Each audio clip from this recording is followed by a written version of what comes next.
Je m'appelle Redouane Tella, j'ai 27 ans. J'ai 2 handicaps. D'abord, je suis obèse, je pèse 113 kg à l'heure où je vous parle. Mais en plus de ça, je suis vraiment handicapé. J'ai une hémiplégie du côté droit. J'ai lancé récemment un podcast qui s'appelle Cours Redouane Cours, qui suit ma préparation au Marathon de Paris 2021.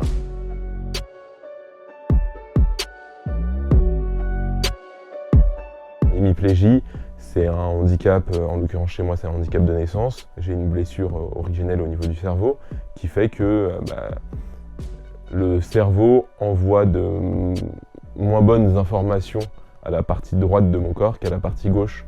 Donc j'ai des gestes qui sont plus brusques du côté droit que du côté gauche. Par exemple, la course, j'ai du mal à faire le mouvement talon-pointe, le mouvement naturel des gens. J'arrive pas à avoir le bon déroulé quand je cours. En réalité, je sais pas très bien pourquoi, je sais pas ce qui m'a pris quand j'ai décidé de me lancer dans le Marathon de Paris. J'ai voulu faire quelque chose que même des sportifs valides ont du mal à faire. Là, je me suis dit que symboliquement, courir 42 km, pour n'importe qui, ça paraît irréalisable.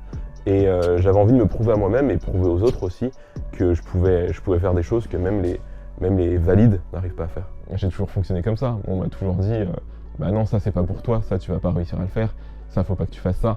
Et j'ai toujours eu envie de faire ce qu'on pensait capable de faire. J'ai dit récemment que j'aimerais le terminer en 5 heures. Donc 5 heures, c'est pas une bonne performance pour terminer le marathon, mais dans mon cas, terminer le marathon, c'est déjà une vraie grosse performance en soi. Il y a très peu de personnes hémiplégiques qui ont couru le marathon dans l'histoire. Je me suis laissé 1 an et demi, ça nous renvoie au Marathon de Paris 2021. Et donc on a décidé de tout adapter avec mon équipe, parce qu'il y a une équipe qui m'entoure. Il y a des médecins, des spécialistes, des coachs. Et typiquement, on va pas forcer. Le premier footing que j'ai fait en me disant on va commencer la préparation dans pas longtemps, c'était à la fin de l'été. À la fin de l'été, je courais à peine 200 mètres.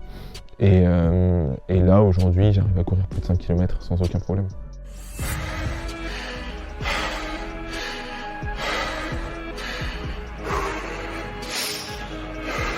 J'ai rencontré mon coach, Bilal. Il a très vite compris là où je voulais aller d'abord. Et il m'a dit un truc très beau. D'abord, il faut que je me considère comme un athlète. Ça te fait sourire? Non, pas du tout. Préparation quoi? Sur ma préparation au Marathon de Paris. Mais tu es gros, Redouane. Arrête de manger des gâteaux. L'idée, qui s'appelle Cours Redouane Cours, ça fait référence au film de Forrest Gump, Cours Forrest Cours. Et Forrest Gump, je ne sais pas si vous vous en souvenez, mais c'est une initiative individuelle qui tout d'un coup devient collective. Il y a des gens qui le suivent dans sa course. Et j'avais envie de faire pareil. J'avais envie de mon initiative individuelle en faire un projet collectif et j'avais envie de le partager avec le plus grand nombre. Moi, à terme, j'ai envie que ça dépasse le podcast. J'ai envie de faire des clubs de running, j'ai envie de courir avec des gens. J'ai pas envie que ce soit non plus une doctrine que j'envoie à toutes les personnes handicapées en leur disant regardez, on peut le faire, on va le faire, faut se mettre au sport. Il y a des gens qui sont en totale adéquation avec leur handicap, qui ne font jamais de sport et qui sont bien. À toutes les personnes qui se sentent empêchées, à toutes les personnes qui auraient envie de faire certaines choses et qui ne peuvent pas le faire, soit en raison de leur handicap physique, mais aussi en raison de leur handicap social, à eux j'ai envie de leur parler. C'est aussi ce projet, l'idée de courir le marathon avec mon handicap, une réconciliation avec toute une partie de mon identité. Parce que j'ai longtemps caché mon handicap, j'ai longtemps essayé de me le cacher à moi-même, de le camoufler aux yeux des autres. Je n'ai pas toujours assumé ce handicap. J'ai tendance à dire que je suis régulièrement en embrouille avec mon corps parce que mon esprit aimerait prendre le dessus et aimerait combattre ce handicap.